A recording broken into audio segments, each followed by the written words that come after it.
When the bakery manager looked me up and down and said, "We don't serve your kind here," I just smiled and walked away.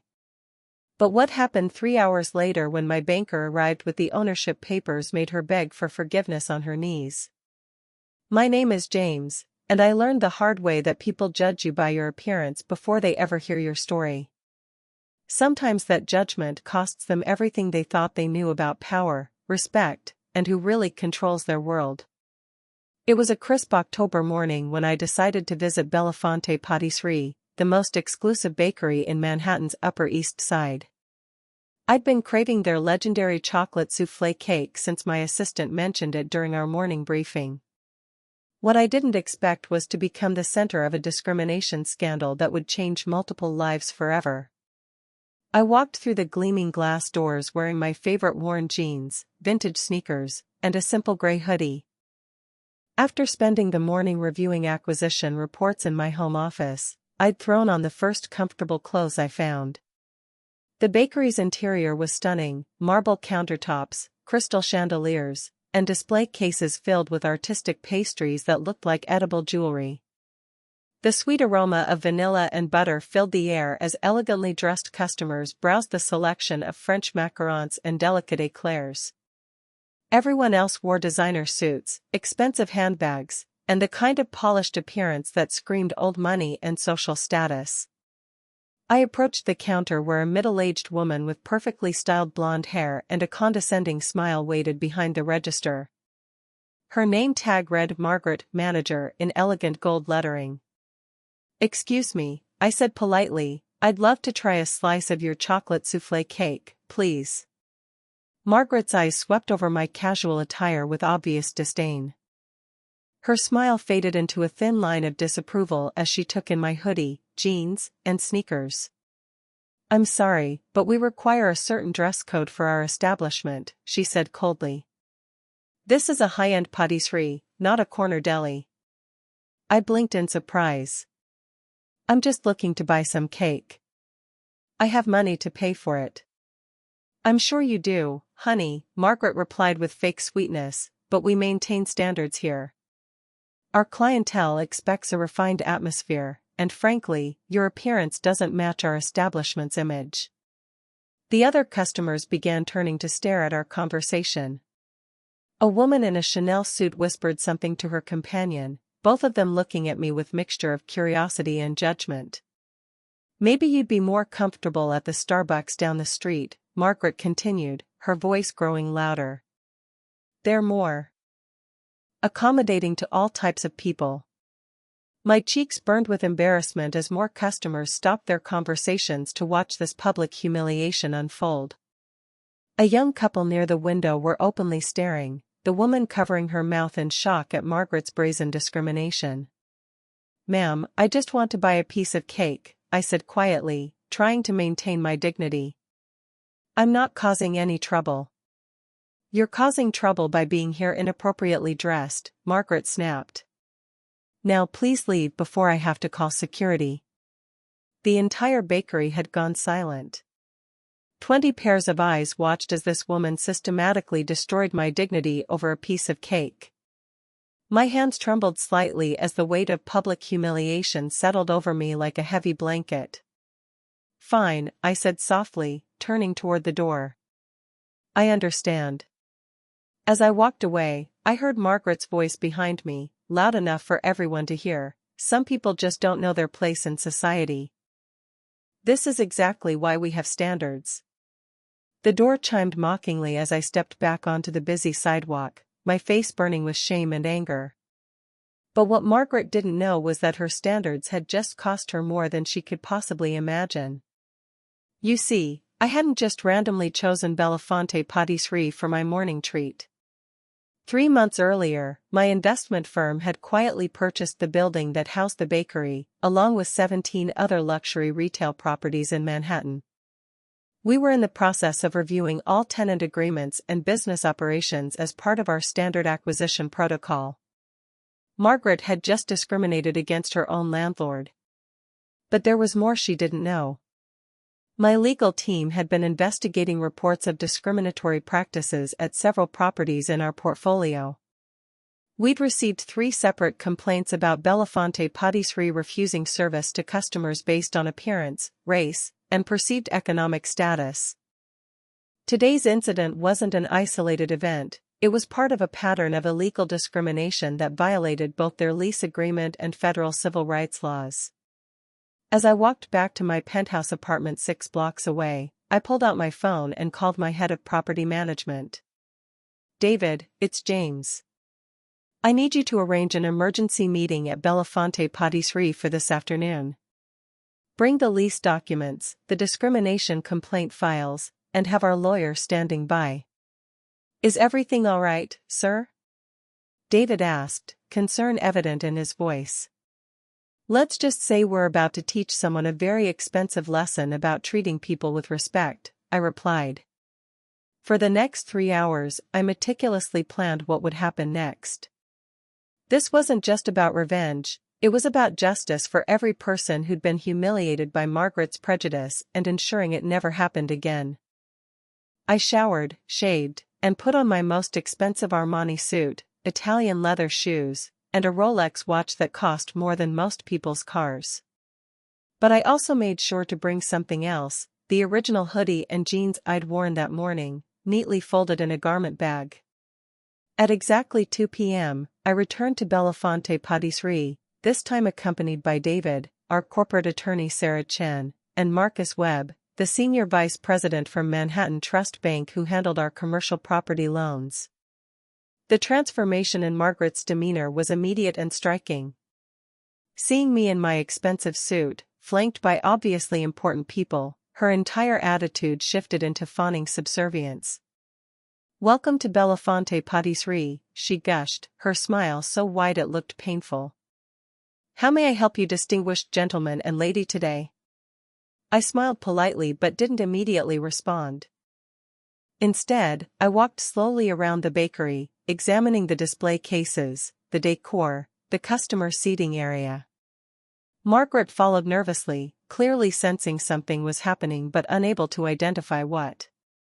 "This is a lovely establishment," I said finally. "Very elegant. Very exclusive." "Yes, sir." Margaret beamed. "We pride ourselves on maintaining the highest standards of excellence.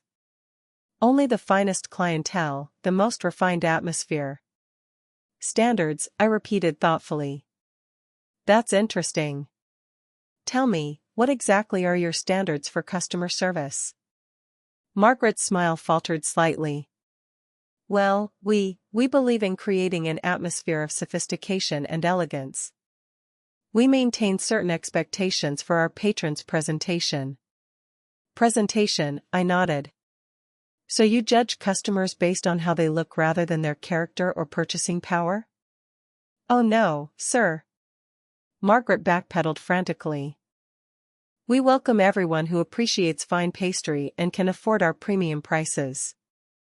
I reached into my garment bag and pulled out the hoodie and jeans I'd worn that morning, laying them carefully on the marble counter.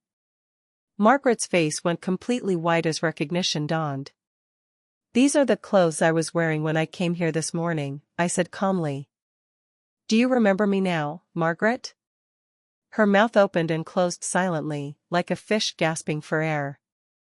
The other customers in the bakery began paying attention to our conversation, sensing drama unfolding. I don't." She stammered weakly. "You told me I didn't belong here," I continued, my voice steady but growing colder. "You said I should go to Starbucks because they're more accommodating to all types of people. You announced to your entire bakery that some people don't know their place in society." Margaret was trembling now, her perfectly applied makeup beginning to run as perspiration beaded on her forehead. "Sir, if there was any misunderstanding, there was no misunderstanding," I cut her off. "You discriminated against me based on my appearance. You humiliated me in front of your customers. You violated both federal civil rights laws and the terms of your lease agreement." Marcus Webb stepped forward with a professional smile, extending his business card to Margaret. "I'm Marcus Webb, Senior Vice President of Commercial Properties at Manhattan Trust Bank. I believe we need to have a serious conversation about your business practices. Margaret's hand shook as she accepted the card, her eyes widening as she read the bank's name and logo. You see, Margaret, Marcus continued, Mr. James here isn't just any customer. He's the primary investor behind Meridian Holdings, which owns this building and 17 other luxury retail properties in Manhattan. In other words, he's your landlord. The words hit Margaret like a physical blow. She actually staggered backward, gripping the counter for support as the full magnitude of her mistake became clear. No, she whispered. That's not possible. Sarah Chan, our attorney, opened her briefcase and placed several legal documents on the counter. These are the ownership papers for this property, purchased 3 months ago through Meridian Holdings. These are also the discrimination complaints we've received about your establishment, including today's incident which we witnessed firsthand. Margaret's legs gave out completely. She sank into a chair behind the counter, her face completely drained of color. Around us, customers were recording everything on their phones, sensing they were witnessing something extraordinary. Please, Margaret whispered, tears starting to flow down her cheeks. Please, I'm so sorry. I didn't know. I never meant. Please don't fire me. But I wasn't finished. Marcus, would you please explain to Margaret the financial implications of her actions? Marcus cleared his throat professionally. Discrimination lawsuits in commercial establishments typically result in settlements ranging from $50,000 to several $100,000, plus legal fees, plus punitive damages. Additionally, lease violations of this nature carry automatic termination clauses and forfeiture of security deposits. How much is your security deposit, Margaret? I asked gently. $40,000, she whispered through her tears. And your monthly rent? $15,000. So in the span of one morning, your prejudice has potentially cost your business anywhere from $100,000 to $500,000, plus your lease, plus your security deposit, plus your reputation, I calculated aloud. That's quite expensive for refusing to sell someone a piece of cake. Margaret was sobbing openly now, mascara streaming down her cheeks in black rivers. Other customers had gathered closer, their phones capturing every moment of her public downfall. But here's what's going to happen instead, I continued, pulling out my checkbook. You're going to personally donate $10,000 to the NAACP Legal Defense Fund. You're going to implement mandatory diversity and inclusion training for all staff. You're going to post a public apology on your website and social media. And you're going to serve every customer who walks through that door with the same respect you'd show a billionaire. I wrote out a check for a slice of chocolate soufflé cake, adding a tip of exactly $1,000. Because sometimes the person in worn jeans and sneakers really is the billionaire, Margaret. And sometimes treating people with basic human dignity is worth more than any amount of money you could ever make. Margaret was nodding frantically through her tears, clutching the check like a lifeline. Yes, sir. Yes, absolutely. Thank you for giving me another chance. Thank you so much. I picked up a fork and took a bite of the chocolate soufflé cake she'd finally served me. It was delicious, rich, decadent, worth every bit of the morning's drama. One more thing, Margaret, I said as we prepared to leave. The next time someone walks in here looking different from your typical customer, remember this moment. Remember that you have no idea who they might be, what they've accomplished, or what power they might hold over your future. As we walked toward the door, I heard Margaret's voice behind us, broken and humble. Thank you, Mr. James. Thank you for teaching me something I should have learned long ago. 6 months later, Belafonte Patisserie had transformed into one of the most inclusive, welcoming bakeries in Manhattan. Margaret had kept every promise she'd made, implementing changes that turned her business into a model of how luxury establishments should treat all customers with dignity and respect. But here's the twist that makes this story even more satisfying: Margaret never knew the complete truth about that day. You see, I hadn't just randomly chosen to visit her bakery in casual clothes. My security team had been conducting undercover investigations of discrimination complaints across all our properties. I'd deliberately dressed down to test whether the reports about Belafonte Patisserie were accurate. Margaret thought she'd discriminated against a random customer who happened to be her landlord. She never realized she'd fallen into a carefully planned investigation designed to catch her illegal behavior red-handed. The whole thing was recorded by hidden cameras, documented by witnesses, and used as evidence in a federal discrimination case that resulted in landmark changes to commercial property management practices across New York City. My name is James, and I learned that sometimes the most powerful revenge isn't destroying someone, it's giving them the chance to become better than they ever thought possible. And yes, that chocolate soufflé cake was absolutely worth the wait. Ending twist summary: the shocking revelation is that James didn't accidentally stumble into discrimination. He deliberately orchestrated an undercover investigation after receiving multiple complaints. His casual dress was intentional bait to catch Margaret's illegal behavior on hidden cameras, making this a calculated justice operation rather than random revenge.